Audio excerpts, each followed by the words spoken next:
بسم اللہ الرحمن الرحیم۔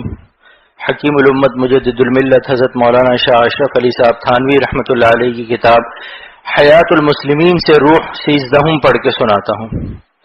کثرت سے اللہ کا ذکر کرنا، جس قدر ہو سکے اللہ تعالیٰ کا نام لیتے رہنا، قرآن اور حدیث میں اس کا حکم بھی ہے اور فضیلت اور ثواب بھی، اور کچھ مشکل کام بھی نہیں۔ تو ایسے آسان کام میں بے پرواہی یا سستی کر کے حکم کے خلاف کرنا اور اتنا بڑا ثواب کھو کر اپنا نقصان کرنا کیسی بے جا اور بری بات ہے۔ پھر اللہ تعالیٰ کا نام لیتے رہنے میں نہ کسی گنتی کی قید ہے اور نہ وقت کی اور نہ تصویر رکھنے کی، نہ پکار کر پڑھنے کی، نہ وضو کی، نہ قبلے کی طرف منہ کرنے کی، نہ کسی خاص جگہ کی، نہ ایک جگہ بیٹھنے کی۔ ہر طرح سے آزادی اور اختیار ہے، پھر کیا مشکل ہے؟ البتہ اگر کوئی اپنی خوشی سے تسبیح پر پڑھنا چاہے، خواہ گنتی یاد رکھنے کے لیے یا اس لیے کہ تسبیح ہاتھ میں ہونے سے پڑھنے کا خیال آ جاتا ہے، خالی ہاتھ کرنے میں یاد نہیں رہتا، تو اس مصلحت کے لیے تسبیح رکھنا بھی جائز ہے۔ بلکہ بہتر ہے کہ اس کا خیال نہ کرے کہ تسبیح رکھنے سے دکھلاوا ہو جائے گا۔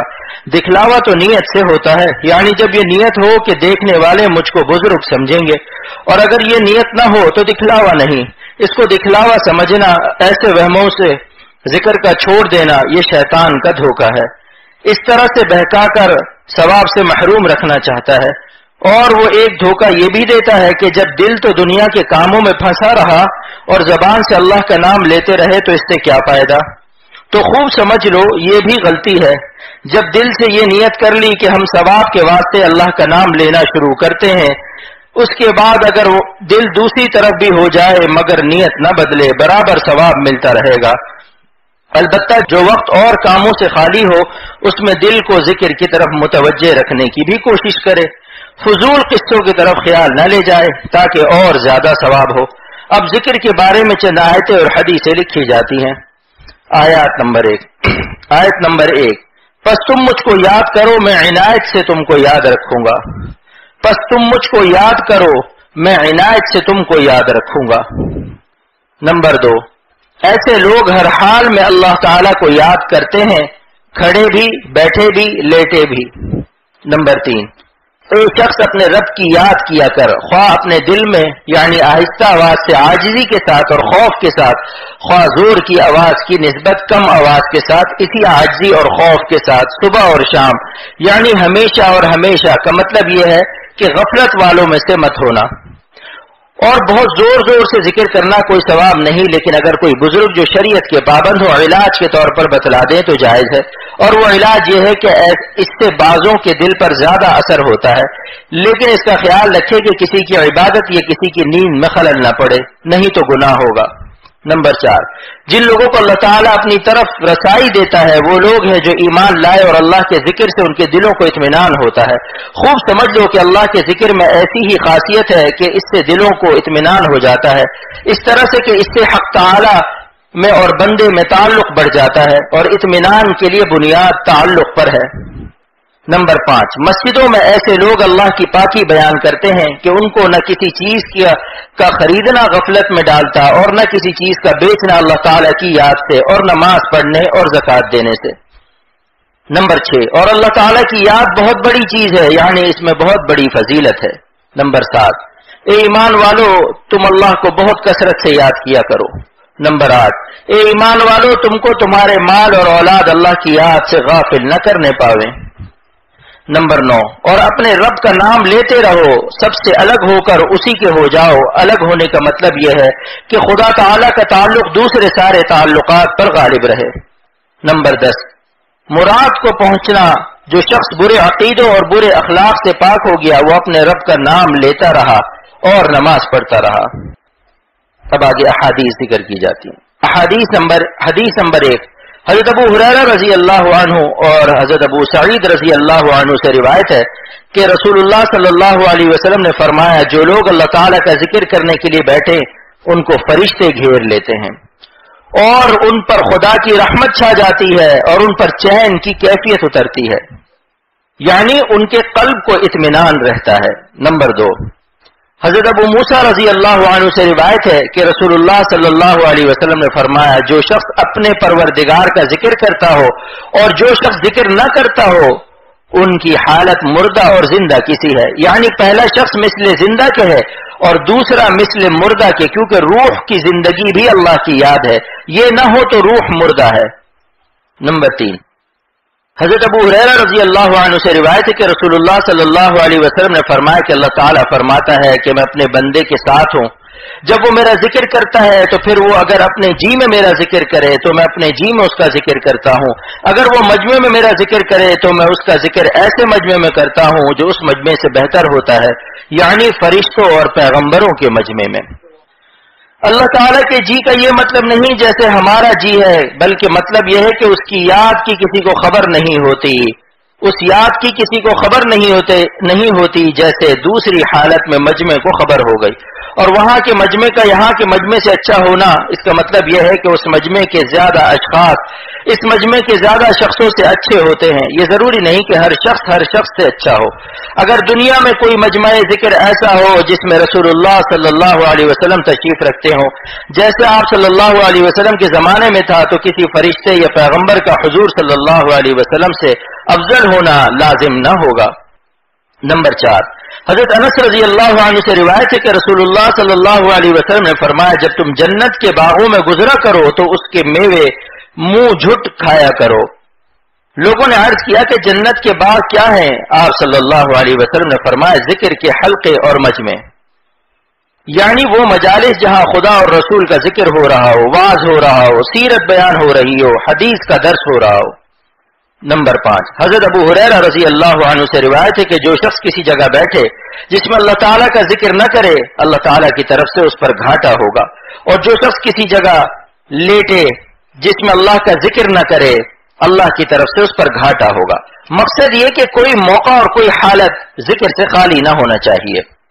نمبر 6، عبداللہ بن بصر رضی اللہ عنہ سے روایت ہے کہ ایک شخص نے عرض کیا یا رسول اللہ صلی اللہ علیہ وسلم، اسلام کے شرعی اعمال مجھ پر بہت ہو گئے، مراد نفلی اعمال ہے، کیونکہ تاکیدی اعمال تو بہت نہیں ہے، مطلب یہ کہ ثواب کے کام اتنے ہیں کہ سب کا یاد رکھنا اور عمل کرنا بہت مشکل ہے، اس لیے آپ صلی اللہ علیہ وسلم مجھ کو کوئی ایسی چیز بتلا دیجئے کہ اس کا پابند ہو جاؤں، وہ سب کے بدلے میں کافی ہو جائے۔ آپ صلی اللہ علیہ وسلم نے فرمایا اس کی پابندی کر لو، تمہاری زبان ہمیشہ اللہ تعالیٰ کے ذکر سے تر رہے، یعنی ہر وقت خدا کے ذکر میں لگے رہو۔ نمبر 7، حضرت ابو سعید رضی اللہ عنہ سے روایت ہے کہ رسول اللہ صلی اللہ علیہ وسلم سے سوال کیا گیا بندوں میں سب سے افضل اور قیامت کے دن اللہ کے نزدیک سب سے برتر کون ہے؟ آپ صلی اللہ علیہ وسلم نے فرمایا جو مرد کثرت سے اللہ کا ذکر کرنے والے ہیں اور جو عورتیں اسی طرح کثرت سے ذکر کرنے والی ہیں۔ عرض کیا گیا یا رسول اللہ اور جو شخص اللہ کی راہ میں جہاد کرے کیا وہ اس سے بھی افضل ہے؟ آپ صلی اللہ علیہ وسلم نے فرمایا اگر کوئی شخص کفار اور مشرکین میں اس قدر تلوار مارے کہ تلوار بھی ٹوٹ جائے اور یہ شخص بھی تمام خون میں اپنے زخموں سے رنگین ہو جائے، اللہ کا ذکر کرنے والا درجے میں اس سے بھی افضل ہے۔ وجہ ظاہر ہے کہ جہاد خود اللہ ہی کی یاد کے لیے مقرر ہوا ہے، جیسے وضو نماز کے لیے مقرر ہوا ہے۔ سورہ حج کی آیت الذین ان مکناہم میں اس کا صاف ذکر ہے، تو یاد اصلی ہوئی اور اصل کا افضل ہونا ظاہر ہے۔ نمبر 8، حضرت عبداللہ ابن عمر رضی اللہ عنہما پیغمبر خدا صلی اللہ علیہ وسلم سے روایت کرتے ہیں، آپ صلی اللہ علیہ وسلم فرماتے ہیں کہ ہر شے کی ایک قلعی ہے اور دلوں کی قلعی اللہ تعالیٰ کا ذکر ہے۔ نمبر 9، حضرت ابن عباس رضی اللہ عنہ سے روایت ہے کہ رسول اللہ صلی اللہ علیہ وسلم نے فرمایا شیطان آدمی کے قلب پر چمٹا ہوا بیٹھا رہتا ہے، جب وہ اللہ کا ذکر کرتا ہے تو وہ ہٹ جاتا ہے اور جب یاد سے غافل ہوتا ہے تو وسوسہ ڈالنے لگتا ہے۔ نمبر 10، حضرت ابن عمر رضی اللہ عنہما سے روایت ہے کہ رسول اللہ صلی اللہ علیہ وسلم نے فرمایا اللہ کے سوا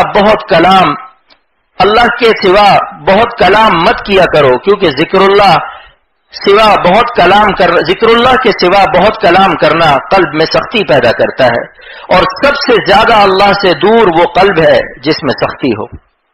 اخیر کی 3 حدیثوں کا مجموعی حاصل یہ ہے کہ اصل صفائی اچھے عملوں سے ہوتی ہے اور اصل سختی برے عملوں سے، اور دونوں عملوں کی جڑ قلب کا ارادہ ہے اور ارادے کی جڑ خیال۔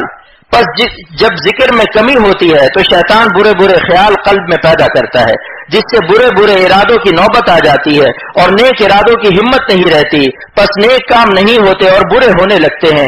جب ذکر کی کثرت ہوتی ہے تو برے خیال قلب میں پیدا نہیں ہوتے، بس برا ارادہ بھی نہیں ہوتا اور گناہ بھی نہیں ہوتے، اور نیک کاموں کا ارادہ اور نیک کام ہوتے رہتے ہیں۔ اس طرح سے صفائی روشنی قلب میں پیدا ہو جاتی ہے، مگر یہ باتیں خود بخود نہیں پیدا ہوتی، کرنے سے ہوتی ہیں۔ اگر کوئی خالی ذکر کیا کرے اور نیک کاموں کے کرنے کا اور برے کاموں سے بچنے کا ارادہ اور ہمت نہ کرے، وہ دھوکے میں ہے، یہاں تک کہ حدیث مشکات میں ہے۔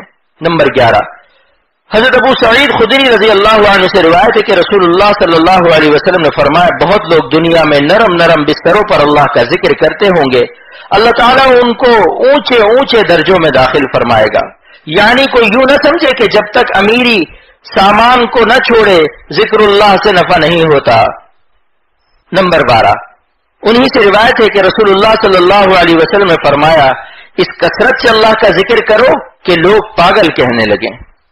نمبر 13، حضرت ابن عباس رضی اللہ عنہ سے روایت ہے کہ رسول اللہ صلی اللہ علیہ وسلم نے فرمایا، اتنا ذکر کرو کہ منافق یعنی بددین لوگ تم کو ریاکار مکار کہنے لگیں۔